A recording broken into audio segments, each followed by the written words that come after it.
लक्ष द्या सगळे. Acceleration in uniform circular motion नावाचं आर्टिकल एक अत्यंत महत्वाचं आर्टिकल आहे सर्क्युलर मोशन मध्ये पाहायचं. थोडस जे आर्टिकलचं टायटल टाकलंय त्याच्यावरूनच बऱ्याच जणांचं जमली होतं. Acceleration means change in velocity. जेव्हा जेव्हा व्हेलॉसिटी मध्ये बदल होतो तेव्हा ऍक्सेलरेशन होतो. आणि पुढे तर काय म्हणतोय आपण, uniform circular motion. Uniform circular motion म्हणजे बदल व्हायला नको आहे, आणि इथं म्हणतोय बदल व्हायला. मग युनिफॉर्म सर्क्युलर मोशन मध्ये ऍक्सेलरेशन असतं का? असलं तर ते किती असतं, कसं असतं ते काढायचं आपल्याला सगळं. पण मुळात आपल्याला चर्चा करायची आहे की युनिफॉर्म सर्क्युलर मोशन हे ऍक्सेलरेटेड मोशन आहे का, तर त्यासाठी ऍक्सेलरेशन म्हणजे काय माहिती पाहिजे. तर आपण सगळं सर्क्युलर मोशन मधलं परत पाहू. आपण अगोदर सगळं लिनियर मोशन मधलं पाहू. ठीक आहे. लिनियर मोशन मध्ये ऍक्सेलरेशन कशाला म्हणायचं, कसं काढायचं, ही वेक्टर क्वांटिटी असली तर मग त्याची डायरेक्शन कशी असते, काय असते.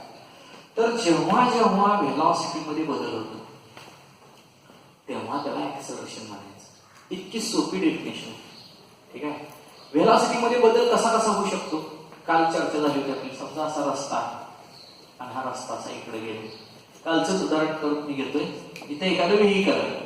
समजा ते व्हेकल 30 किलोमीटर पर आवर चाललेलं आहे.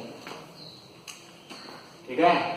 आणि इथे टर्न आला म्हणून ड्रायव्हरने ब्रेक्स लावले आणि समजा याचं स्पीड 15 किलोमीटर पर आवर झालं इथे टर्न घेत असताना. आणि परत सरळ रस्ता परत किती गेलं ते 30 किलोमीटर पर आवर गेलं. तर या गोष्टीमध्ये इथं व्हेलॉसिटी ची मॅग्निट्यूड 30 किलोमीटर पर आवर ती इथं कमी कमी कमी होऊन 15 झाली, परत वाढत वाढत वाढत अजून 30 झाली. म्हणजे ही जी पहिली केस घेतली आहे ह्यात व्हेलॉसिटी चेंज झाली का, तर झाली. क्लिअरच दिसतंय. 30चं 15 झाले, परत 30 म्हणजे कमी कमी झाले, परत वाढले. टर्न घेताना कमी कमी झाले, परत वाढले. ते चेंज झालं ना. मग व्हेलॉसिटी चेंज झाली की ऍक्सेलरेशन मागायचं, हे लक्षातच ठेवा. Whenever there is a change in velocity, there is a acceleration. Acceleration त्वरण असं म्हणतो आपण मराठीत. व्हेलॉसिटी मध्ये बदल झाला म्हटलं की ऍक्सेलरेशन हा शब्द डोक्यात आलाच पाहिजे. पण व्हेलॉसिटी मध्ये बदल कसा कसा होऊ शकतो हे चाललंय आपली चर्चा. तर त्याची मॅग्निट्यूड बदलली तरी व्हेलॉसिटी मध्ये बदल होतो. व्हेलॉसिटी ही आहे वेक्टर क्वांटिटी आणि त्यामुळे समजा मॅग्निट्यूड बदलली नाही, समजा टर्नला सुद्धा 30 ते 30 किलोमीटर पर आवर एवढं स्पीड राहिलं त्याचं, अजिबात बदललं नाही. टर्न पूर्ण घेताना तिकडे गेल्यावर पण इकडून येण्यापूर्वी पण, तर इथं व्हेलॉसिटीची मॅग्निट्यूड अजिबात चेंज झाली नाही, पण डायरेक्शन चेंज झाली ना. आणि व्हेलॉसिटी ही वेक्टर क्वांटिटी असल्यामुळे इथं सांगताना तुम्हाला 30 किलोमीटर पर आवर या डायरेक्शन चालली असं सांगावं लागेल. इथं अशी चालली सांगावं लागेल, इथं अशी चालली सांगावं लागेल, इथं अशी चालली सांगावं लागेल, तिकडं अशी चालली सांगावं लागेल. म्हणजे डायरेक्शन बदलून बदलून सांगावं लागतं प्रत्येक क्षणाला, टर्न जोपर्यंत घेत नाही तोपर्यंत. म्हणजे तुम्ही डायरेक्शन वेगळी सांगताय म्हणजे व्हेलॉसिटी बदलली. जरी तुम्हाला वाटत असलं 30ला 30 जाईल, स्पीड तेवढंच आहे, बरोबर आहे. स्पीड कॉन्स्टंट आहे, पण डायरेक्शन बदलल्यामुळे आणि व्हेलॉसिटी वेक्टर क्वांटिटी असल्यामुळे व्हेलॉसिटी चेंज झाली असं म्हणणार आहे. कालच चर्चा झाली आपली. जी वेक्टर क्वांटिटी असते त्याची मॅग्निट्यूड फक्त बदलली तरी चेंज झाली म्हणायचं, फक्त डायरेक्शन बदलली तरी चेंज झाली म्हणायचं. आणि दोन्ही गोष्टी चेंज झाल्या, मॅग्निट्यूड पण चेंज झाली आणि डायरेक्शन पण चेंज झाली, तर बदललीच ना, बरोबर आहे. मग व्हेलॉसिटी मध्ये बदल झाला, मग तो डायरेक्शन चेंज मुळे झालेला असू द्या, मॅग्निट्यूड चेंज मुळे झालेला असू द्या, अगर दोन्ही चेंज झाल्यामुळे झालेला असू द्या, त्याला चेंज म्हणणारच आहे. आणि change in velocity means acceleration. आता हे जे ऍक्सेलरेशन आहे ते ऍक्सेलरेशन कशा कशा प्रकारे होऊ शकतं जरा बघूया. मॅग्निट्यूडच्या बाबतीत डायरेक्शन समजा तीच आहे, सरळ चाललाय, डायरेक्शन बदललीच नाही, पण मग मॅग्निट्यूड कशा प्रकारे बदलू शकते, मॅग्निट्यूड वाढू शकते. चालली आहे गाडी 30 किलोमीटर पर आवर, स्पीड वाढवली 35, 40, 50, 60 असं केलं, चेंज झाली ना व्हेलॉसिटी, मॅग्निट्यूड वाढवली, बरोबर आहे. व्हेलॉसिटी चेंज झाली म्हणजे त्या गाडीचं किंवा ती जी काही बॉडी असेल पार्टिकल त्याचं काय झालं, ऍक्सेलरेशन झालं. ऍक्सेलरेशन चेंज इन व्हेलॉसिटीला होतंय म्हणजे व्हेलॉसिटी डिक्रीज झाली तरी त्याला चेंज झाला ना. समजा फुल स्पीड गाडी चालली, कमी कमी कमी कमी कमी कमी स्पीड गेली, चेंज झाली ना व्हेलॉसिटी, स्पीड कमी झाली बरोबर आहे, पण चेंज झालं ना, इथं पण ऍक्सेलरेशन झालं. चाललेली गाडी थांबवली म्हणजे व्हेलॉसिटी झिरो झाली. चालली होती काय स्पीड होतं ना, काय झालं, चेंज झालीच. थांबली होती गाडी, चालली. थांबली होती म्हणजे स्पीड किती होतं? 0 होतं. चालली होती म्हणजे काहीतरी आलं, म्हणजे वाढलंच ना, म्हणजे तिथं सुद्धा ऍक्सेलरेशन झालं. चाललेली थांबू द्या, थांबलेली चालू द्या, चाललेली अजून स्पीडने जाऊ द्या, चाललेली स्लो जरा होऊ द्या, ह्या सगळ्यात ऍक्सेलरेशन हे आलंच. किंवा टर्न होऊ द्या, टर्न होताना स्पीड कमी होऊ द्या, अगर जास्त होऊ द्या, चेंज डायरेक्शन झाल्यामुळे ऍक्सेलरेशन झालंच. आणि फक्त कसं आहे, स्पीड कमी झाला असेल तर त्याला निगेटिव्ह ऍक्सेलरेशन म्हणतात, स्पीड वाढला असेल तर त्याला पॉझिटिव्ह ऍक्सेलरेशन म्हणतात. स्पीड कमी झाला असेल तर निगेटिव्ह ऍक्सेलरेशन, त्याला डिसेलरेशन असं पण नाव आहे, ठीक आहे. किंवा निगेटिव्ह ऍक्सेलरेशन, त्याला रिटार्डेशन हे पण तिसरं नाव आहे. निगेटिव्ह ऍक्सेलरेशन, रिटार्डेशन किंवा डिसेलरेशन अशी 2-3 नाव आहे. हे सगळं लिनियर मोशन बद्दल चालले. बरं, मग ऍक्सेलरेशन म्हणजे व्हेलॉसिटी मध्ये होणारा बदल. आता पहा, हा शब्द तुमच्या परिचयाचा पण आहे, पण कधी त्याचा अर्थाचा विचार केला नाही. 2 व्हीलर किंवा 4 व्हीलर जे असते, 2 व्हीलरला उजव्या हातात जी मूठ असते ती वाढवली की गाडीचं स्पीड वाढतं, ती कमी केली की गाडीचं स्पीड कमी होतं. तेच 4 व्हीलरला पायामध्ये असतं, त्याला ऍक्सेलरेटर असं म्हणतो आपण. ऍक्सेलरेटर प्रेस केला की गाडीचं स्पीड वाढतं, ऍक्सेलरेटर कमी केला की गाडी स्पीड कमी होते. आणि 2 व्हीलरला ते हातामध्ये असतं. त्याला काय म्हणतो बघा आपण? ऍक्सेलरेटर म्हणतो. ऍक्सेलरेटर नाव का पडले त्याला? ऍक्सेलरेशन घडवून आणणारा तो ऍक्सेलरेटर. त्याच्या साईडने गाडीचं ऍक्सेलरेशन घडवून आणतो ना तो, म्हणजे गाडी पळवतो किंवा स्पीड कमी करू शकतो आपण त्याचं. म्हणजे ऍक्सेलरेशन घडवून आणतो ना तो, व्हेलॉसिटी चेंज करतो ना तो, म्हणून त्याला ऍक्सेलरेटर नाव पडले. ऍक्सेलरेटर किती वेळा म्हणतात ऍक्सेलरेटर वाढव, ऍक्सेलरेटर कमी कर, बरोबर आहे. पण ऍक्सेलरेटर का म्हणायचं त्याला? तर त्याच्यामुळे ऍक्सेलरेशन घडतं, म्हणून त्याला ऍक्सेलरेटर नाव पडलं. आता ऍक्सेलरेशन म्हणजे हा शब्द डोक्यात बसतात. ऍक्सेलरेशन म्हणजे व्हेलॉसिटी बदललीच, पण ती कशी पण बदलली असते, कमी झाली, वाढली, काहीच बदल झाला नाही, पण टर्न झाली बॉडी, ऍक्सेलरेशन झालं. आणि मग हे जे ऍक्सेलरेशन आहे, लिनियर ऍक्सेलरेशन विषयी बोलतोय मी, ते ए अक्षराने दाखवायचं. आणि ह्याची डेफिनेशन काय आहे? तर it is the rate of change of linear velocity with respect to time. मी तुम्हाला आता रेट ऑफ चेंज ऑफ कसं वाचायचं शिकवले मागच्याच वेळी. रेट ऑफ चेंज ऑफ, कोणाचा रेट इथं लिहायचा, कोणाच्या विरुद्ध बदलला तो इथं लिहायचा. Rate of change of linear velocity with respect to time is called as linear acceleration. Linear acceleration दोन्ही वेक्टर क्वांटिटी, त्यामुळे आपण बार दिला तर चालतो असा. तर linear acceleration can be defined as it is the rate of change of linear velocity with respect to time. और rate of change of कितीने velocity बदलली, म्हणजे हा फॉर्म्युला तर आपण असा पण लिहू शकतो, change in velocity divided by तो बदल व्हायला लागणारा time is equal to acceleration. आलं ऍक्सेलरेशन शॉर्टकट असं दाखवतो शब्दात हा फॉर्म्युला. पण चेंज इन व्हेलॉसिटी म्हणजे final minus initial. Final velocity V दाखवली, इनिशियल व्हेलॉसिटी यू नी दाखवली, त्यासाठी लागणारा टाइम ते दाखवला, ऍक्सेलरेशन दाखवला, असा पण फॉर्म्युला येतो. नवीन झालेले फॉर्म्युला येते, ठीक आहे. V minus U upon T म्हणजे change in velocity.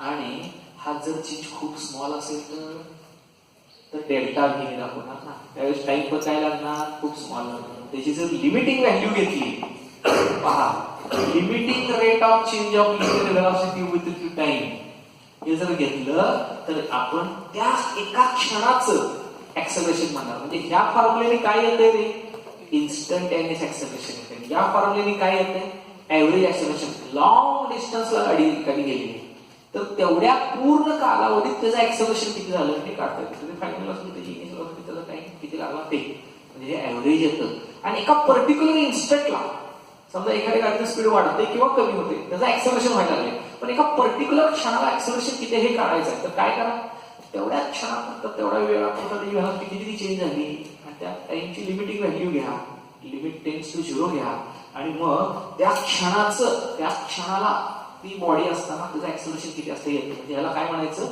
Instantaneous acceleration. याला काय म्हणायचं, ऍव्हरेज ऍक्सेलरेशन. आणि मग थोडक्यात ऍक्सेलरेशन म्हणजे काय, ह्याचाच हा सिम्बॉल आहे, शिकवलं होतं हे पण तुम्हाला. लिमिट जर लिहायचं बंद केलं तर हे डेल्टाचे नांगे सरळ करायचे, डी लिहायचे, डी बाय डी टी. ह्याला मॅथमॅटिक्स मध्ये वाचताना derivative of V with respect to T असं वाचतं. किंवा फिजिक्स मध्ये कसं वाचायचं, मग ह्याला rate of change of velocity with respect to time, किंवा ह्याला डीव्ही बाय डीटी. मॅथमॅटिक्स मध्ये 2 प्रकार असतात, derivative of V with respect to T किंवा डीव्ही बाय डीटी असं पण त्याला वाचतात. पण फिजिक्सच्या भाषेत कसं वाचायचं, याला रेट ऑफ चेंज ऑफ, अर्थात नुसतं व्हेलॉसिटीपेक्षा लिनियर म्हणूया ना आपण आता. Rate of change of linear velocity with respective time is called as linear acceleration. आता हे सगळं लिनियर एक्सेलरेशन त्याचे दोन प्रकार, एव्हरेज आणि इन्स्टंट, हे सगळं लक्षात आले का बघा.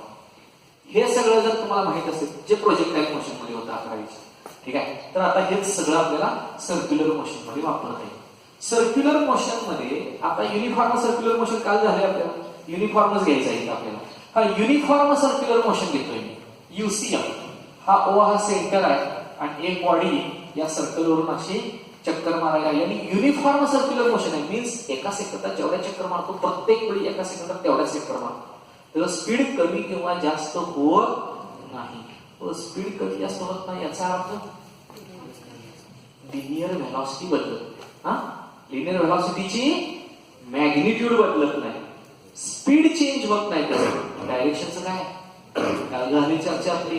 हे बघा, बॉडी इथं आहे ए या ठिकाणी, तर या ठिकाणी असताना व्हेलॉसिटीची डायरेक्शन कशी असते रे, त्याला टँजेन्शियल असते. काल सगळं चर्चा झाली आपली.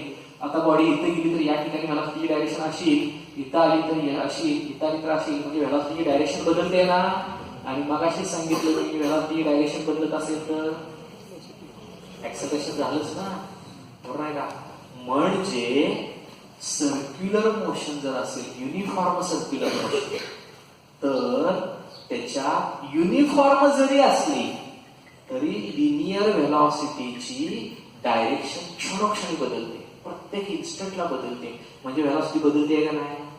आणि मग लिनियर व्हेलॉसिटी बदलते. अँग्युलरचा आत्ताच आपण चर्चा नाही करत, ह्याच्यातली लिनियर व्हेलॉसिटी बदलते. म्हणजे इथं लिनियर एक्सेलरेशन आहे का नाही, लक्षात घ्या.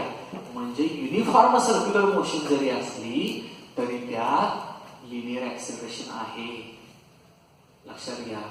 म्हणजे uniform circular motion is an accelerated motion. Uniform circular motion ही accelerated motion.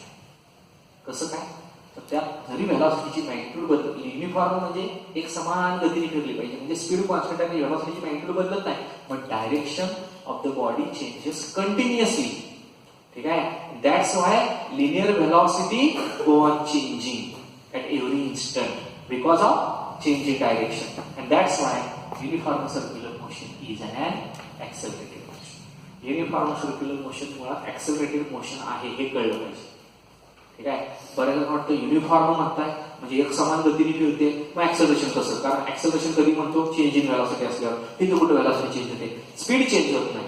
Uniform circular motion असलं तर स्पीड चेंज होत नाही, पण व्हेलॉसिटीची मॅग्निट्यूड चेंज होत नाही. म्हणून काय व्हेलॉसिटी चेंज होत नाही, डायरेक्शन चेंज होते, बरोबर आहे. म्हणजे पहिल्यांदा असाच प्रश्न असतो खरं तर 2 मार्काला असा विचारू शकतात, uniform circular motion is an accelerated motion, explain. Uniform circular motion असून सुद्धा ते एक्सेलरेटेड मोशन आहे हे एक्सप्लेन करा. तर त्यासाठी तुम्हाला काय सांगावं लागेल, इन युनिफॉर्म सर्क्युलर मोशन ह्यात काय पॉइंट आले पाहिजेत बघा.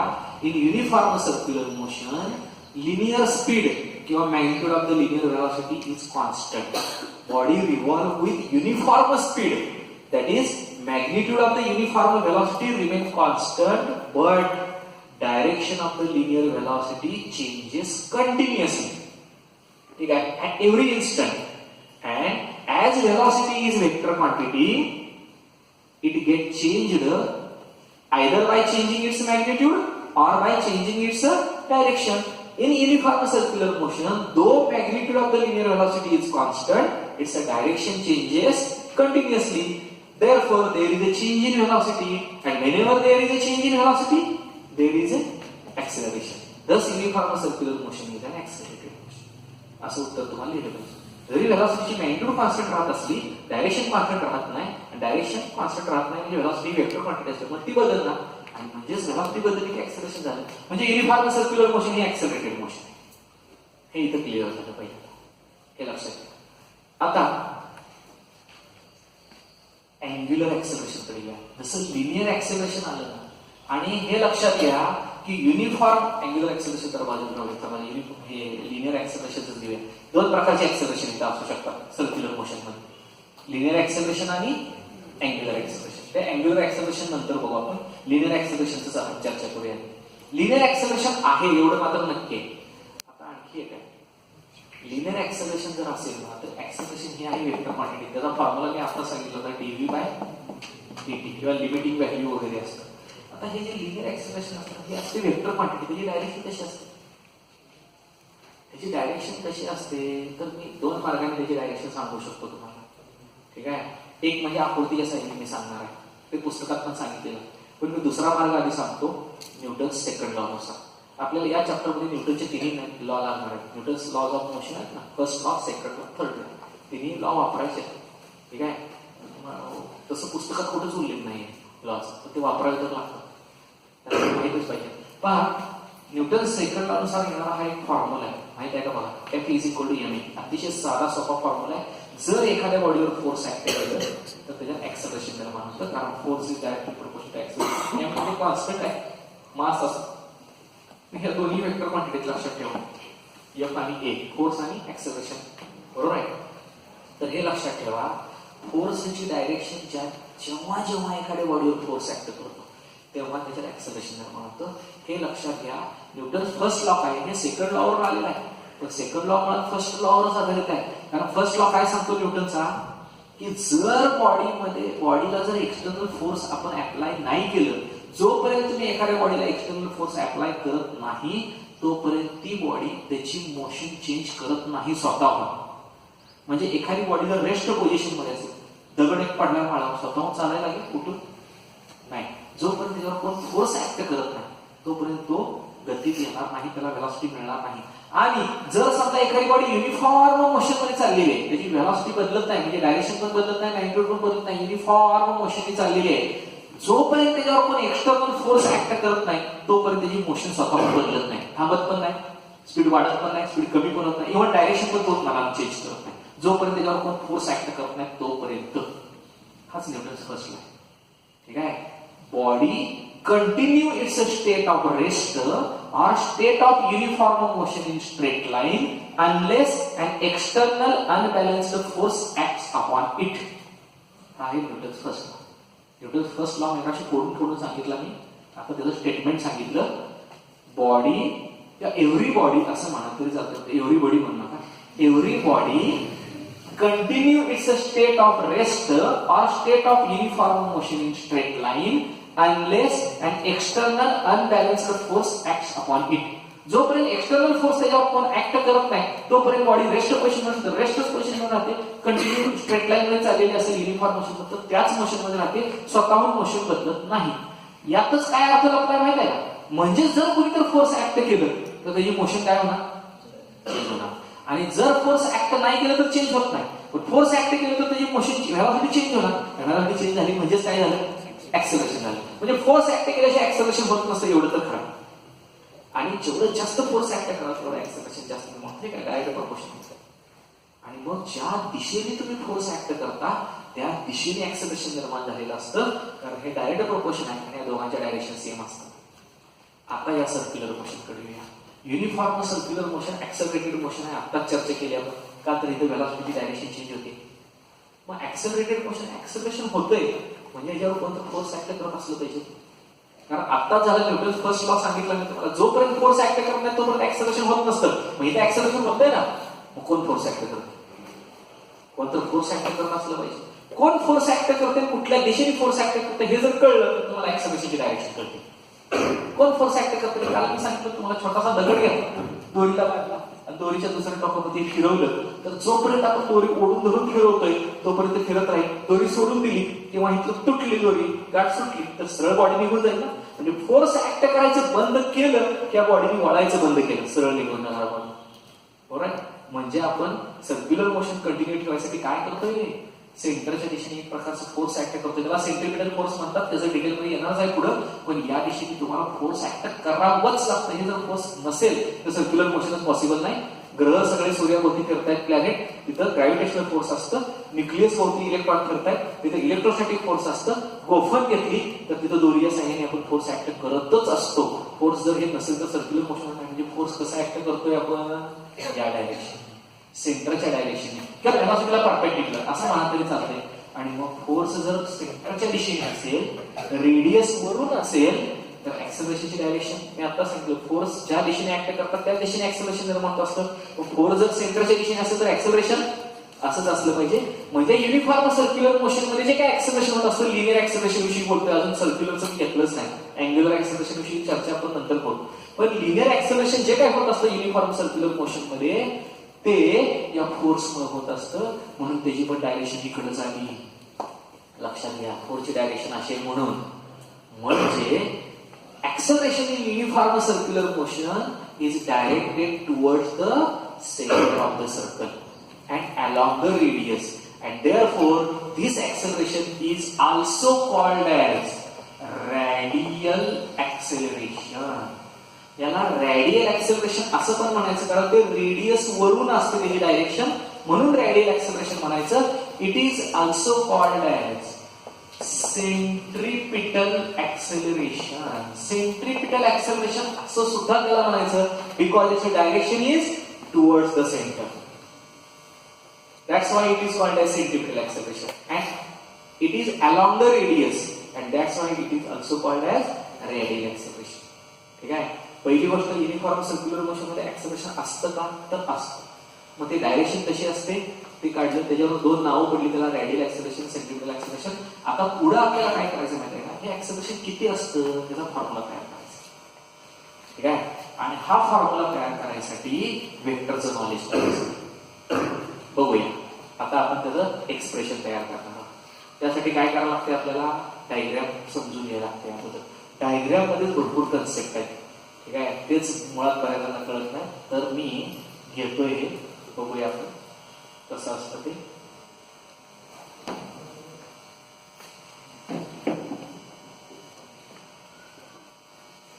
पहा, इथं सर्कल आहे आणि या सर्कलच्या सर्कमफेरन्स वरून बॉडी फिरायला गेली.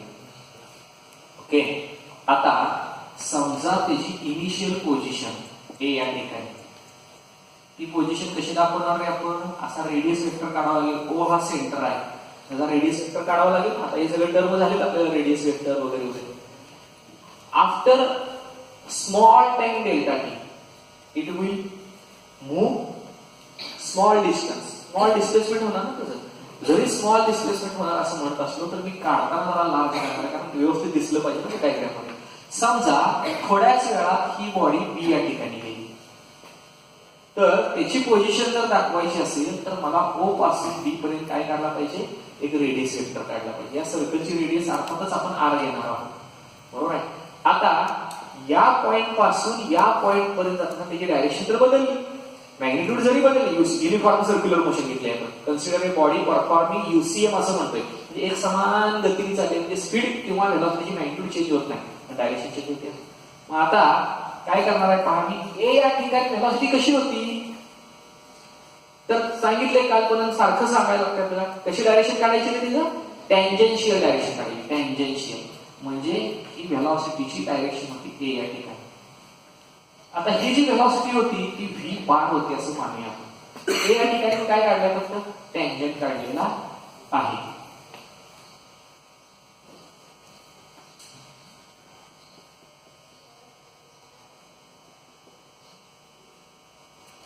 व्ही बार होती.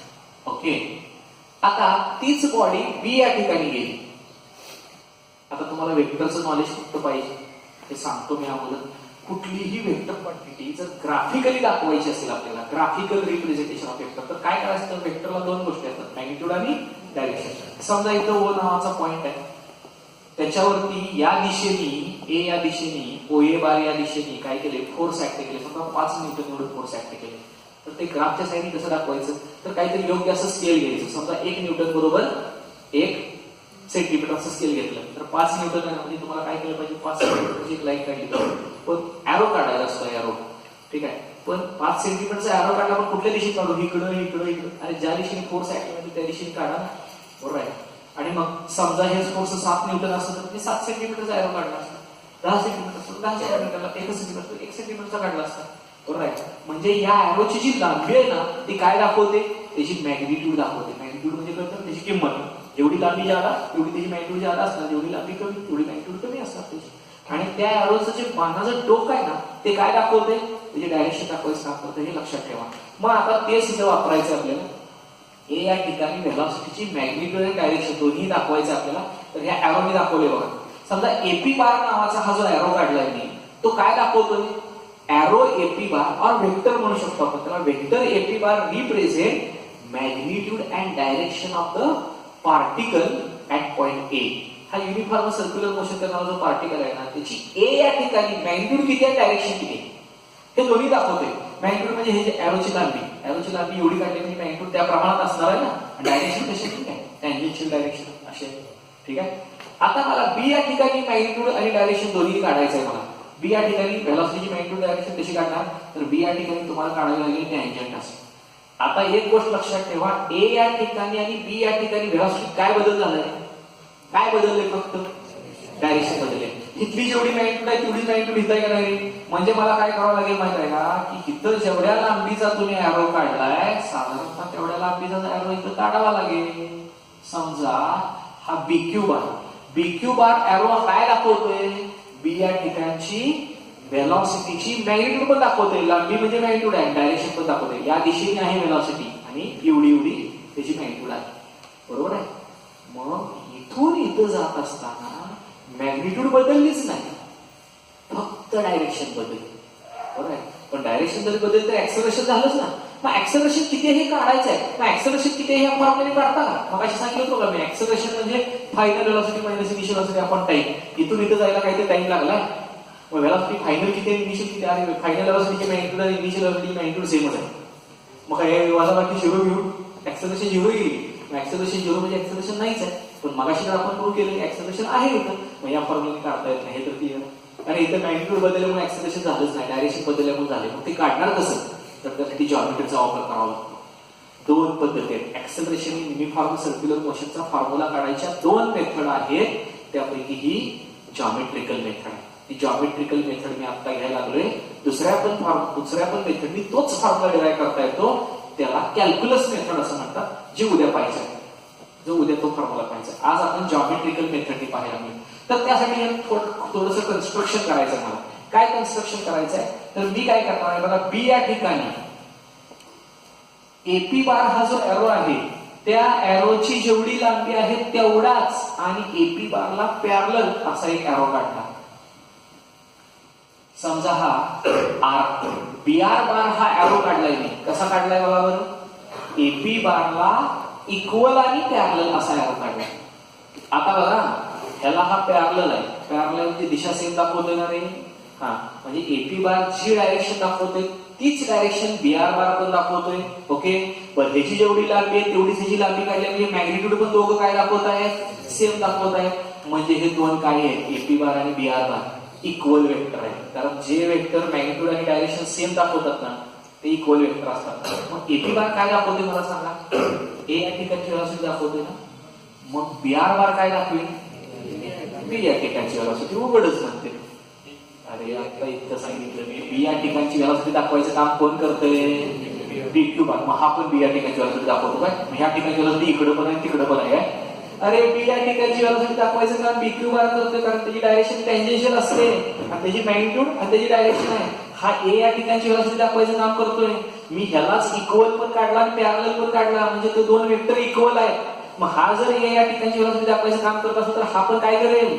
ए या ठिकाणची व्हेलॉसिटी दाखवायचं काम करतो. बऱ्याच जण हे कळतच नाही. बी या ठिकाणी काढलं, ए या ठिकाणची व्हेलॉसिटी कसं काय दाखवतोय? अरे ह्याला इक्वल आणि पॅरलल काढला ना, म्हणजे दोघांची मॅग्निट्यूड सेम आणि दोघांची डायरेक्शन पण सेम आली. म्हणजे तो काय करतोय? जरी तो बी या ठिकाणी काढला, बी काय मी इकडे काढ कुठे पण काढेल, तो इक्वल काढला आणि पॅरलल काढला म्हणजे झालं ना. तो हे काम जो करतोय तोच काम करणार नसतो. म्हणून हा बी या ठिकाणी जरी काढला तर हा काय दाखवतोय? ए या ठिकाणची व्हेलॉसिटीची मॅग्निट्यूड डायरेक्शन दाखवायचं दाखवतोय. बी या ठिकाणी मॅग्निट्यूड डायरेक्शन दाखवायला हा येईल. बरोबर आहे का? आता कळलं का? बघा, आकृतीचा अर्थच कळत नाही बऱ्याच जण.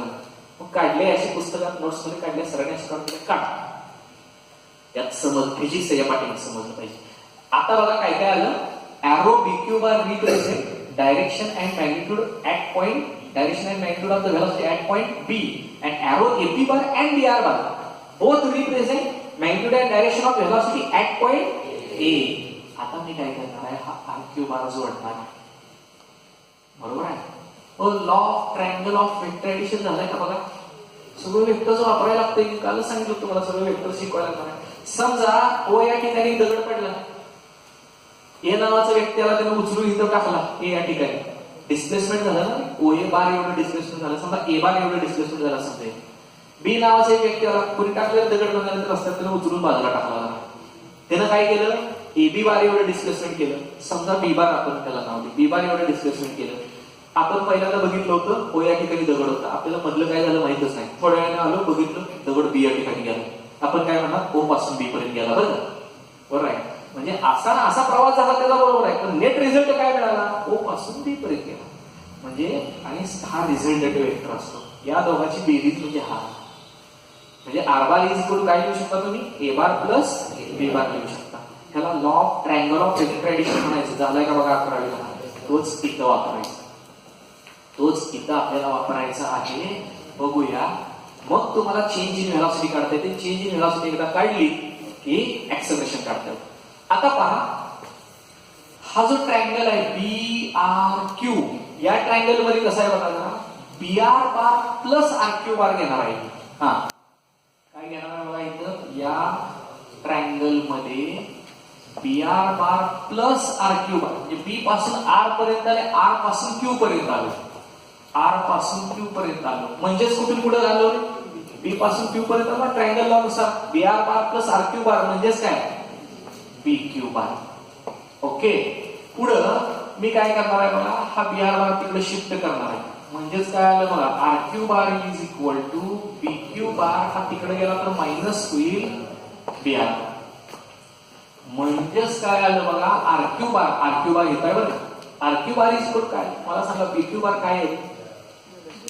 बी क्यू बार काय आहे, व्हेलॉसिटी ऍट पॉइंट बी. मी जरा शब्दात लिहितो, बी क्यू बार म्हणजे काय आहे, व्हेलॉसिटी ऍट पॉइंट बी आहे, मायनस बी आर बार काय. हा बी आर बार, बी या ठिकाणची व्हेलॉसिटी नवीन मला सांगितले काय आहे ती, ए या ठिकाणची व्हेलॉसिटी, म्हणजे velocity at point A.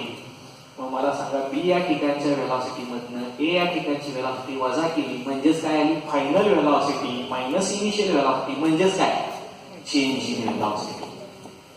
Okay, change in velocity म्हणजे आर क्यू बार हा जो वेक्टर आहे, आर क्यू बार हा जो वेक्टर आहे तो काय दाखवतोय, ए पासून बी पर्यंत बॉडी जात असताना त्याची व्हेलॉसिटी किती चेंज झाली ते दाखवायचं काम करूया. लक्षात आलं तर बघा, आता चेंज इन व्हेलॉसिटी कशी काढली. मगाशी जर तुम्ही या फॉर्म्युले काढायला final minus initial upon time, तर फायनल व्हेलॉसिटीची मॅग्निट्यूड इनिशियल व्हेलॉसिटी मॅग्निट्यूड सेमच आहे, फक्त डायरेक्शनच बदलली. मग डायरेक्शन बदलले म्हणजे काय, इथं ऍक्सेलरेशन झिरो येणार आहे का, नाही. मग ते कसं काढायचं, तर गणिती असं आहे असं काढतो. तर हा जो आर क्यू बार हा वेक्टर आहे ना, त्याची डायरेक्शन, कारण हा ऍक्सेलरेशन दाखवतोय ना, आता चेंज इन व्हेलॉसिटी दाखवतोय. चेंज इन व्हेलॉसिटी डायरेक्शन अशी आहे, किती व्हेलॉसिटी बदलली तर ह्याची लांबी, कारण वेक्टरचा एरोची जी लेंथ असते ती म्हणजे त्याची काय असते, मॅग्निट्यूड असते. म्हणजे चेंज इन व्हेलॉसिटीची ही आहे मॅग्निट्यूड. ह्या एरोची जेवढी काही लांबी आहे ना तेवढी व्हेलॉसिटी चेंज झालेली आहे, तेवढ्या अमाऊंट व्हेलॉसिटीची मॅग्निट्यूड चेंज झाली आहे. ती डायरेक्शन अशी आहे. डायरेक्शनची चर्चा परत नंतर करू. मी मगाशी तुम्हाला डायरेक्शन सांगितली सेंटरच्या दिशेने किंवा रेडियस वरून असते. दुसऱ्या पद्धतीने पुस्तकात दिल्या पद्धतीने परत चर्चा करू घ्या, ठीक आहे. पण हे आर क्यू बार हा एरो काय दाखवतोय, चेंज इन व्हेलॉसिटी. आता पहा, मी हा जो अँगल आहे ना तो खूप स्मॉल घेतला, इन्फायनेटसिमली स्मॉल, डेल्टा थीटा घेतला. कारण ए आणि बी पासूनचं जे लिनियर डिस्प्लेसमेंट आहे ना ते खूप खूप खूप खूप स्मॉल, किती, डेल्टा एस आहे. कारण तिथून इथपर्यंत जायला टाइम पण किती लागला होता, खूप खूप खूप कमी, इन्फायनेटसिमली स्मॉल, म्हणजे किती, डेल्टा टी लागला. त्यामुळे हा पॉईंट ऍक्च्युली खूप जवळ असणार. ओके, पण आकृती व्यवस्थित दिसावी म्हणून आपण लांब काढली. आता सांगा मला, ही चेंज इन व्हेलॉसिटी पण काय असेल रे, मग खूप स्मॉल असेल. मग चेंज इन व्हेलॉसिटी कशात दाखवणार आहे आपण, डेल्टा व्ही, आणि वेक्टर आहे म्हणून. तर मग ही चेंज इन व्हेलॉसिटी कशात दाखवू, डेल्टा व्ही बार. म्हणजे आर क्यू बार हा एरो काय दाखवतोय, तर change in velocity when body moves from point A to B. Change in velocity is given by arrow R Q bar, आणि तो चेंज इन व्हेलॉसिटी दाखवतो. इथपर्यंत लक्षात आलं तुम्हाला, इथपर्यंत एकदा लक्षात आलं की बाकीचं काय अवघड नाही होत. इथपर्यंत सगळं फिजिक्स आहे. आता इथून पुढे मॅथमॅटिकल पाहिजे, त्यातून काय फार मोठ्या नाही, 2-4 पाहिजे, पण इथपर्यंत कळणं खूप आवश्यक आहे. खरं तर इथपर्यंत मी आकृती काढली असती आणि 2-3 पायऱ्या लिहिल्या असतं, 5 मिनिटात झालं असतं, पण त्याच्या पाठीमागचं फिजिक्स तुम्हाला कळलं नसतं. म्हणून हे सगळं डिटेलमध्ये मी सांगितले. आता तुम्हाला ऍक्सेलरेशन इन युनिफॉर्म सर्क्युलर मोशनचा फॉर्म्युला काढता येईल. आता पहा ऍक्सेलरेशनची डेफिनेशन मगाशी घेतली होती. हा, नाव ऍक्सेलरेशन इज गिवन बाय काय रे हे, limiting value of rate of change of linear velocity with respect to time. ह्यालाच तुम्ही असं पण लिहू शकता बरं, dv बाय dt. बघूया त्याच्या साईडने नंतर बघू, आपण सध्या लिमिटच्या साईडने घेऊ. हा, सध्या तर येतच नाही. आता हा जो फॉर्म्युला आहे ना, तो मी वेक्टर स्वरूपात लिहित नाही, वेक्टर स्वरूपात नंतर बघू, ते वेक्टर काढून टाकतो नंतर शेवटी बघू. जी वेक्टर क्वांटिटी त्यामुळे त्याची डायरेक्शनची चर्चा करायची लागणार, ती डायरेक्शन काढायची लागणार, आपण ते नंतर बघू. आता मी काय करतो, इथं एरो काढून टाकला, इथं पण एरो काढून टाकला, बरोबर आहे. आता तुम्हाला लिनियर व्हेलॉसिटी आणि अँग्युलर व्हेलॉसिटी याच्यातलं रिलेशन झालेलं आहे. ओके, लिनियर व्हेलॉसिटी आणि अँग्युलर व्हेलॉसिटी यातलं रिलेशन झालेलं आहे. आणि किंवा व्हेलॉसिटीचा फॉर्म्युला तुम्हाला झालेला आहे. ठीक आहे, हे सगळे आपल्याला इथं आता फॉर्म्युले वापरायचे आहेत. बघूया कसं येते. तर पहा, हा जर अँगल खूप स्मॉल असेल, पहिली गोष्ट, दोन लाईन मधला जेवढा अँगल असतो ना, समजा या दोन लाईन मध्ये अँगल 30 डिग्री आहे असं समजूया. तर मी काय केलं बघा, या लाईनला परपेंडिक्युलर काढला आणि या पण लाईनला परपेंडिक्युलर काढला. तर या दोघांतला अँगल जेवढाच असतो, दोन लाईन मधला जेवढा अँगल असतो त्या दोघांच्या परपेंडिक्युलर मधला पण अँगल, हा 30 असेल तर हा पण 30 असं साधं सोपं भूमितीचं थिअरम आहे. Angle between two line is equal to angle between their perpendicular. दोन लाईन मधला जेवढा अँगल असतो तेवढंच त्या दोन लाईन, ह्याला हा परपेंडिक्युलर काढला, ह्याला हा परपेंडिक्युलर, तर त्याच्यातला अँगल तेवढाच असतो. हे थिअरम इथं वापरायचं आपल्याला पण. ठीक आहे, इथं भूमिती पण बऱ्यापैकी वापरायचं आपल्याला. आता बघा, या दोन लाईन मधला म्हणजे ओए आणि ओबी मधला अँगल किती आहे, डेल्टा थिटा. मग मी काय केलं, ओएला लंब काढला होता आणि ओबीला लंब काढला हो वाईट. टँजंट म्हणजे परपेंडिक्युलर आहे ना, मग त्या दोघांच्या लंबामधला पण अँगल काय असतो, सेमच असतो. पण आता मी ह्याला हा पॅरलल काढलाय ना, त्यामुळे ह्याच्यातला आणि ह्याच्यातला अँगल म्हणलं काय, आणि ह्याच्यातला आणि ह्याच्यातला अँगल म्हणलं काय, एकच ना. मग हा अँगल पण किती येतो, डेल्टा थिटा. पुस्तकात डायरेक्ट असं लिहिलं असतं की from the geometry of the figure angle R B Q is also delta theta. ह्याच्या हा डेल्टा थिटा, तर हा पण डेल्टा थिटा. काय केलं समजत नाही, हे डेल्टा थिटा येतच काय, तर त्याला हे थिअरम वापरले. ठीक आहे, किंवा from the geometry of the figure this angle is also delta theta असं म्हणायचं. आता पहा, रेडियनची डेफिनेशन तुम्हाला झालेली. हा आर्क असेल तर आर्क जी लेंथ एक्स असेल, रेडियस आर असेल आणि इथला अँगल थिटा असेल, तर कसं असतं रे, length of the arc divided by radius is equal to मधला अँगल असतो रेडियन मध्ये. बरं का, झाले रे. हा, मग आता मी तेच करणार आहे. पहा, इथं आपल्याला ते वापरायचं आहे. ह्याला सेंटर मानला बी ला बी आणि आर बी आर किंवा बी क्यू दोन्ही सेमच आहे, लांबी सेमच आहे ना दोघांची. हा, ह्याची लांबी सेमच आहे, मगाशी सांगितलं होतं. ह्याला हे इक्वलच काढलेलं आहे, त्यामुळे बी आर आणि बी क्यू ची लांबी सेमच आहे. तर मी बी वर कंपाचं टोक ठेवलं आणि बी आर एवढं किंवा बी क्यू एवढं अंतर घेतलं, असा आर्क काढला. तर या आर्कची लेंथ डिवायडेड बाय रेडियस. आता हे जे अंतर हे रेडियस, ठीक आहे, हेच येतं. तर length of the arc divided by radius काय आहे ना, मधला अँगल येईल का. तुम्ही म्हणणार आर्क कुठं आहे, अरे हा अँगल काय आहे, अतिशय छोटा आहे, अनएक्सिमली स्मॉल आहे, खूप खूप खूप स्मॉल. आणि ज्यावेळेस हा अँगल खूप स्मॉल असतो त्यावेळेस आर्क काढला काय आणि स्ट्रेट लाईन काढलं काय, अंतर काय येतं, जवळजवळ सेम. ते सर्कल आहे. आणि हा जर आर्क खूप छोटा घेतला तर स्ट्रेट लाईन अंतर काय, कर्व काय, जवळजवळ सेमच येतं. म्हणजे approximately arc R Q divided by ही रेडियस म्हणजे B R is equal to काय येणार आहे, मधला सेंटर लाईन. आता सांगितलं. हा, मी तेच लिहितोय. हा आर्क आर क्यू हा arc divided by radius, radius म्हणजे काय आहे, range B R is equal to काय येणार आहे, मधला सेंट्रल अँगल येणार डेल्टा थिटा.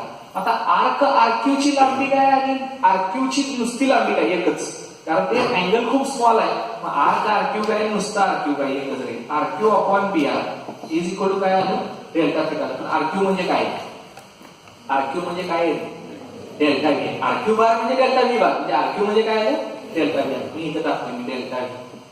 हो, बी आर म्हणजे काय, बी आर म्हणजे ए या ठिकाणच्या व्हेलॉसिटीची ती काय आहे, त्याची लांबी म्हणजे मॅग्निट्यूड असते ना ह्याची. आणि व्ही बार या वेक्टरची मॅग्निट्यूड कशी दाखवणार, नुसती व्ही दाखवणार. म्हणजे बी आर म्हणजे काय, व्हीच आहे, हे लक्षात ठेवा. इज इक्वल टू काय आलं, डेल्टा थिटा. म्हणजे डेल्टा व्ही म्हणजे काय आलं सांगा. हा, याच्यावरून आपण काय घेऊ शकतो, delta V is equal to V into delta theta किंवा delta theta into V, delta theta into V किंवा व्ही इंटू डेल्टा थिटा असं लिहिलं. मग आता ही जी डेल्टा व्ही ची किंमत आलेली आहे ती मी इथं इक्वेशन नंबर 1 मध्ये टाकणार आहे. हो, इक्वेशन नंबर 1 मध्ये लिनियर ऍक्सेलरेशनचा फॉर्म्युला लिहून ठेवलाय आपण, टाकतो की. Putting this value in equation 1 a is equal to काय काय येईल बघा, limit delta T tends to 0, limit delta T tends to 0 पुढं डेल्टा व्ही ची किंमत काय आहे रे, V delta theta, V delta theta upon काय आहे इथं डेल्टा टी. ओके, पुढं लिमिटचं तुम्हाला एक नियम सांगितला होता मी, लिमिट डेरिव्हेटिव्ह इंटिग्रेशन अगर समेशन आहे यातलं काही असू द्या, कॉन्स्टंट क्वांटिटी असतील तर बाहेर त्यातलं कोण कॉन्स्टंट आहे, टाइम कॉन्स्टंट आहे, टाइम कधीच मागत राहत नसतो, टाइम थांबतो बघा नाही, थांबला तर त्याला टाइमच मागता येणार. डेल्टा थिटा, डेल्टा थिटा म्हणजे अँग्युलर डिस्प्लेसमेंट आहे, बॉडी फिरत असेल तर अँगल बदलत राहणार ना नेहमी, काय राहील आता व्ही राहील, व्ही कॉन्स्टंट आहे. व्हेलॉसिटी कॉन्स्टंट नाहीये, पण इथं व्हेलॉसिटीची काय घेतली आपण, मॅग्निट्यूड घेतली ना. युनिफॉर्म सर्क्युलर मोशन म्हणजे व्हेलॉसिटी मॅग्निट्यूड कॉन्स्टंट नाही, व्हेलॉसिटीची मॅग्निट्यूड कॉन्स्टंट आहे, इथं मॅग्निट्यूडच आहे ना, मग कॉन्स्टंट आहे की ह्या लिमिटच्या बाहेर, कॉन्स्टंट क्वांटिटी लिमिटच्या बाहेर घेता येतात. या नियमानुसार व्ही ला घेतला बाहेर आणि मग limit delta T tends to 0, आत काय राहिलं delta theta upon delta T. But हे सगळं गबाळ म्हणजे काय आहे रे, limit delta theta upon delta T tends to 0 is nothing but rate of change of angular displacement किंवा limiting value of change of angular displacement with time is called as angular velocity. झाले का, angular velocity is denoted by omega. हे limiting value of rate of change of angular displacement with time is equal to angular velocity. म्हणजे हे सगळं गबाळ म्हणजे काय, omega आहे ती किंमत इथं ठेवतोय मी, therefore a is equal to v आणि हे सगळं ओमेगा. तर this is the expression for acceleration in uniform circular motion. Mathematical पायऱ्या दोन जाईल, इथपर्यंत सगळं फिजिक्स आहे ते समजून घेतलं पाहिजे, म्हणून मॅथमॅटिकल पायऱ्या काय अवघड नाही फारशा. तर this is the expression for acceleration in uniform circular motion. Uniform circular motion मधलं हे ऍक्सेलरेशन आहे. आता पहा, एक 2-3 मुद्दे अजून मला सांगायचे, जास्त वेळ झालाय मला माहित आहे, पण चुळबुळ करून आहे 5 ते 10 मिनिटात संपते. ठीक आहे, मग ब्रेक देतो तुम्हाला.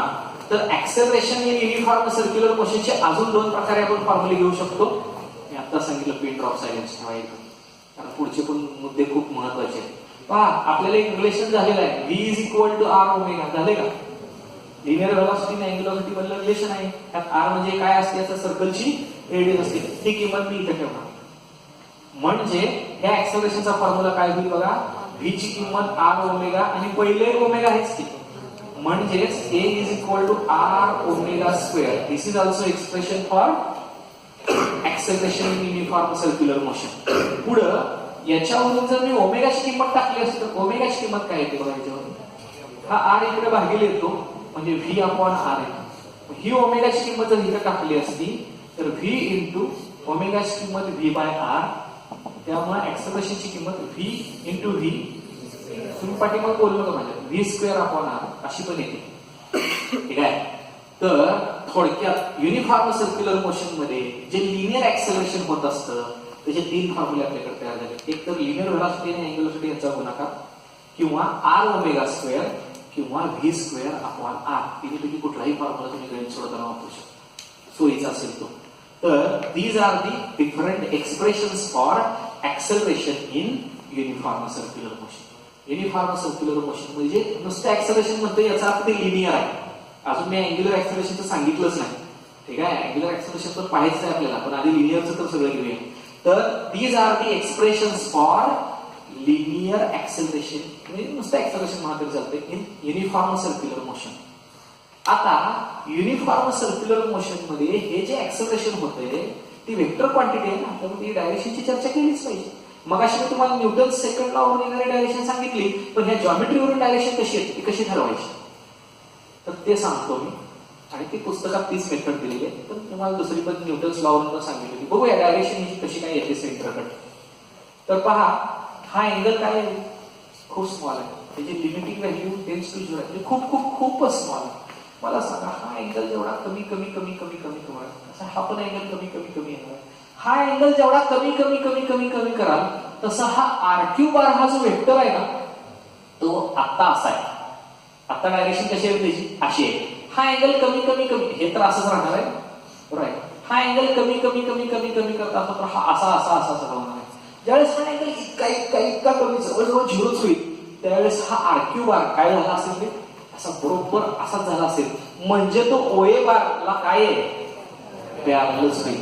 मग ह्याची जर डायरेक्शन अशी असेल आणि त्याची डायरेक्शन म्हणजे चेंज इन व्हेलॉसिटी डायरेक्शन, मग चेंज इन व्हेलॉसिटीची जी डायरेक्शन असते तीच ऍक्सेलरेशनची असणार आहे. कारण आपण इथं वेक्टर होतं इथं वेक्टर काढून टाकलेलं आहे पुढे यायचं आहे, पुढे सोपं जावं म्हणून. ठीक आहे. म्हणजे RQ बारची जी डायरेक्शन ज्या डायरेक्शन व्हेलॉसिटी चेंज झाली त्या डायरेक्शन ऍक्सेलरेशन असणार ना, कारण ऍक्सेलरेशन म्हणजे चेंज इन व्हेलॉसिटीच ना. ठीक आहे. मग पहिली डायरेक्शन जर हा अँगल खूप स्मॉल असेल तर RQ बारची डायरेक्शन या OA बारला पॅरलल येते. म्हणजेच कशी येणार आहे ती? टुवर्ड्स द सेंटर आणि अलॉंग द रेडियस. म्हणून तर त्याला रेडियल ऍक्सेलरेशन म्हणतात. सेंटरकडे आहे म्हणून तर त्याला सेंट्रिपेटल ऍक्सेलरेशन म्हणतात. मग आता मला सांगा हा फॉर्म्युला मला वेक्टरच्या स्वरूपात कसा लिहिता येईल?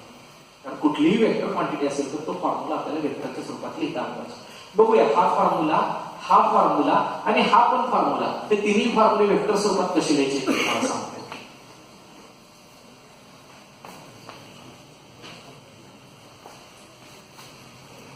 पहा तीन फॉर्म्युले कुठले आले? A is equal to R omega square आला, V स्क्वेअर अपॉन R आला आणि V इंटू ओमेगा पण आला. हे सगळं स्केलर क्वांटिटी मध्ये लिहिलंय सध्या. बरोबर आहे. तर ह्यांच्या डायरेक्शन वेक्टर क्वांटिटी मध्ये कशा लिहिता येते ते बघायचं आहे. तर पहिली गोष्ट ह्या या A या ठिकाणी असतानाचं ऍक्सेलरेशन काढले आपण ना, ते बॉडी फिरत असताना ते ऍक्सेलरेशन कसं टुवर्ड्स द सेंटर आले. म्हणजे A टू O आले ना. समजा मी हा जो O टू A हा R बार हा वेक्टर घेतला असेल, ओके, तर त्याच्या काय आलंय रे हे उलट. मग इकडं R बार असेल तर इकडं मायनस R बार. मग हा जो फॉर्म्युला आहे ना तो मी कसा लिहू शकतो? A bar is equal to ह्या R बारच्या इथं जर R च्या जागी मी R बार घेतलं ओमेगा स्क्वेअर आहे. कुठल्याही वेक्टर क्वांटिटीचा जर वर्ग केला तर ती स्केलर क्वांटिटी येते बरं, त्याचा वेक्टर राहतच नाही. ते परत सांगतो तुम्हाला कधीतरी. ठीक आहे. पण हे R बारच्या काय आहे हे रिव्हर्स डायरेक्शन आहे ना, आहे का नाही? R bar away from centre आहे आणि हे टुवर्ड द सेंटर आहे. म्हणजे R बार ह्याची डायरेक्शन आणि ह्याची डायरेक्शन अपोजिट आहे. हे दाखवायसाठी मायनस आहे किंवा मायनस R बारच्या दिशेने असं म्हणा. तर हे वेक्टर स्वरूपात असा. त्यातला हा पहिला फॉर्म्युला वेक्टर स्वरूपात असा. पुढं ह्यातला हा दुसरा फॉर्म्युला मला वेक्टर स्वरूपात लिहायचा. अरे इथं R छेदस्थानी जाऊन बसलाय. मग आता कसं काय करायचं? तर तुम्हाला युनिट वेक्टर हा प्रकार माहित आहे का मला? समजा इथे एक 7 न्यूटन एवढं फोर्स असणारा एक वेक्टर काढला. 7 न्यूटन म्हणजे 1 न्यूटन बरोबर 1 सेंटीमीटर असं जर स्केल घेतला असेल मी तर इथं 7 सेंटीमीटर घेतला असेल ना रे. मग आता मी काय केलं? हे समान 7 भाग केले. त्यातला एकच भाग घेतला. त्याची लांबी किती आली? 1 आली का? म्हणजे ह्याची मॅग्निट्यूड किती आली? 1 न्यूटन आली का? म्हणजे हा काय झाला? 1 न्यूटन आली. म्हणजे हा युनिट वेक्टर झाला. ज्याची मॅग्निट्यूड 1 असते त्याला युनिट वेक्टर म्हणतात. हे पण सगळं 11वी झाले. तर दिस इज द हा समजा F बार वेक्टर असेल तर this is the unit vector along F bar. F बारच्या दिशेने असणारा तो युनिट वेक्टर झाला. लक्षात घ्यावा. आणि त्याला F कॅप असं म्हणतात. समजा हा A बार वेक्टर असला तर त्याच्या दिशेने असणारा युनिट वेक्टर कसा दाखवणार तुम्ही? A कॅपने. आणि तो काढायचा कसा बरोबर? तो जो वेक्टर आहे ना त्या वेक्टरला काय केले आपण? जेवढी त्याची मॅग्निट्यूड आहे ना तेवढे त्याचे समान भाग केले. भाग केले म्हणजे भागले रे. म्हणजे एखाद्या वेक्टरला जर त्याच्याच मॅग्निट्यूडनी A बारची मॅग्निट्यूड कशी दाखवायची? अशी दाखवायची. माहिती आहे ना हे 11वी सिम्बॉल. A बारची मॅग्निट्यूड अशी दाखवायची. त्या वेक्टरला जर त्याच्याच मॅग्निट्यूडनी भागलं तर त्याच्या दिशेने असणारा युनिट वेक्टर येतो. युनिट वेक्टर म्हणजे कॅप टाकायची. एक कॅप. त्याच वेक्टरला त्याच्याच मॅग्निट्यूडनी भागा त्याच्या दिशेने असणारा युनिट वेक्टर येईल. मॅग्निट्यूड आपण अशी पण दाखवतो. नुसता येईल त्याचा बार काढून टाकायचा नुसती त्याची मॅग्निट्यूड आहे. असं पण दाखवू शकतो, असं पण दाखवू शकतो. मग याच्यावर एक फॉर्म्युला तयार करायचा मला. कसा येईल बघा आपण? A बार हा वेक्टर कसा दाखवू शकतो आपण? तर त्याच्या दिशेने असणारा युनिट वेक्टर गुणिले त्याची मॅग्निट्यूड भागिले इकडे गुणिले कुठलाही वेक्टर हा त्याची मॅग्निट्यूड आणि त्याच्या दिशेने असणारा युनिट वेक्टर यांच्या गुणाकाराच्या स्वरूपात लिहिता येतो. ही साधी सोपी गोष्ट लक्षात ठेवा. ठीक आहे. आता बघूया इकडे. हा जो ए बार हा वेक्टर आहे तो या दिशेने. ओके, मी काय करणार आहे, आर बारच्या दिशेने असणारा एक युनिट वेक्टर घेतला, त्याला R0 कॅप असा सिंबॉल वापरला, किंवा नुसतं आर कॅप वापरा, पुस्तकात R0 कॅप वापरा. हा, आर बारच्या दिशेने असणारा एक युनिट वेक्टर घेतला, काय घेतला तो R0 कॅप. आता मला सांगा ए बार या वेक्टरची ही काय आहे, मॅग्निट्यूड आहे का, फक्त V² अपॉन R ही त्याची काय आहे, मॅग्निट्यूड आहे. म्हणजे या वेक्टरची ही मॅग्निट्यूड आहे. कुठलाही वेक्टर कसा दाखवत होतो मी तुम्हाला आता सांगितलं, मॅग्निट्यूड आणि त्याच्या दिशेने असणारा युनिट वेक्टर. आता याच्या दिशेने असणारा युनिट वेक्टर कोण आहे, R0 कॅप. मग त्याच्या विरुद्ध दिशेने असणारा युनिट वेक्टर काय असेल, -R0 कॅप ना. ओके, आपल्याला याच्या दिशेने असणारा युनिट वेक्टर पाहिजे ना, म्हणजे R0 कॅपने त्याला गुणावं लागेल, पण ह्याच्या काय आहे ते उलट आहे ना, म्हणून इथं काय चिन्ह येईल, मायनस. म्हणून हे वेक्टरच्या रूपात असं पण लिहिता येईल आपल्याला, -V² upon R into R0 cap, where R0 cap is unit vector along OA bar. OA बारच्या दिशेने असणारा तो युनिट वेक्टर आहे. ह्या दोन मेथड झाल्या. आता ते कसं काय, लिनियर व्हेलॉसिटी आणि अँग्युलर ह्या दोन्ही वेक्टर क्वांटिटी आहेत. आता मला सांगा, लिनियर व्हेलॉसिटी आणि अँग्युलर व्हेलॉसिटी ह्या दोन्ही वेक्टर क्वांटिटी असतील, दोन वेक्टरचा जर गुणाकार तुम्हाला वेक्टर पाहिजे असेल तर तिथं कसला प्रॉडक्ट घ्यावा लागतो, क्रॉस प्रॉडक्ट, क्रॉस घ्यावा लागेल. मग आता क्रॉस प्रॉडक्ट मध्ये व्ही बार क्रॉस ओमेगा बार का ओमेगा बार क्रॉस व्ही बार, एवढा सप्त प्रश्न राहिलाय. त्यातलं हे तर बरोबर असेल नाही तर हे तर बरोबर असेल. त्यातलं कुठलं बरोबर आहे नक्की, राईट हँड थंब रूल आहे. किंवा वेक्टरचं मी तुम्हाला सांगितलं, दोन वेक्टरचा जर क्रॉस प्रॉडक्ट घेतला, हा ए बार आणि हा बी बार असेल तर ए बार क्रॉस बी बार केला की असं यायला पाहिजे, आणि बी बार क्रॉस ए बार केला की असं यायला पाहिजे. शिकवलं पण ह्याच्या अगोदर दोनदा, आता तिसऱ्यांदा शिकवायला लागलो. आता जरा बघा, व्ही बारची डायरेक्शन आहे, बॉडी अँटी क्लॉकवाईज फिरते, म्हणजे ओमेगाची डायरेक्शन कशी असेल, राईट हँड थंब नुसार लगेच काढायची, अशी फिरते ना बॉडी, म्हणजे ओमेगाची डायरेक्शन कशी आहे, अशी आपल्याकडे पेन मी दाखवला कसं. ही ओमेगा बारची डायरेक्शन आहे, ही व्ही बारची डायरेक्शन आहे, आणि अजून काय आहे, ए बारची डायरेक्शन कशी आहे, तो ऍक्सेलरेशन कसं असतंय, टुवर्ड द सेंटर असते, म्हणजे ए बारची डायरेक्शन अशी आहे. आता मी ह्याच्या अगोदर इथला वेक्टर उचलून इथं ठेवत होतो, आता मी ह्याला उचलून इथं ठेवणार, बरोबर आहे, कारण ए बारची डायरेक्शन अशी आहे. ओके, हे बघा, हे ऍक्सेलरेशन कसं आहे, टुवर्ड द सेंटर आहे. हे व्ही बारची डायरेक्शन आली का, आणि ओमेगा बार असा आला तो उचलून इथं ठेवला. आता बघा, ही ओमेगा बारची डायरेक्शन, ही व्ही बारची डायरेक्शन, आणि ही ए बार, इथे ए बार लिहितो ना, ए बारची डायरेक्शन आहे. ए बार ओमेगा बार व्ही बार. आता मला सांगा, व्ही बार क्रॉस ओमेगा बार करूया का ओमेगा बार क्रॉस व्ही बार करूया, वापरूया. हे बघा, हा ओमेगा बार आहे. आता बघा, हे व्ही आहे ना, हा, आणि हे ओमेगा आहे.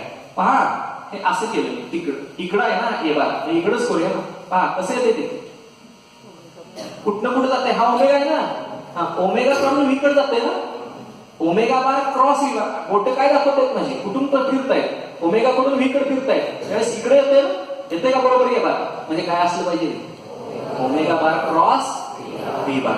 म्हणजे कुठलं बरोबर आहे आपलं, हे बरोबर आहे. म्हणजे आपल्याला वेक्टर स्वरूपात असं सुद्धा लिहिता येईल. म्हणजे युनिफॉर्म सर्क्युलर मोशन मध्ये जे ऍक्सेलरेशन होत असतं, आता लिनियरचं बोलतोय आपण, त्याचे 3 फॉर्म्युले आले, हे सगळं त्याच्या स्केलर क्वांटिटी मध्ये आहे, आणि हे 3 फॉर्म्युले मी वेक्टर स्वरूपात तुम्हाला लिहून दाखवले. त्याची डायरेक्शन टुवर्ड द सेंटर असते म्हणून सेंट्रिपिटल, रेडियस वरून असते म्हणून रेडियल ऍक्सेलरेशन त्याला म्हणतात. बघा, हे सगळं लक्षात येते. खूप डिटेल मध्ये सांगितलं तुम्हाला, त्याच्यातली कन्सेप्ट सगळे क्लिअर केले, त्यातनं काय अडचणी असतील तरी सांगा.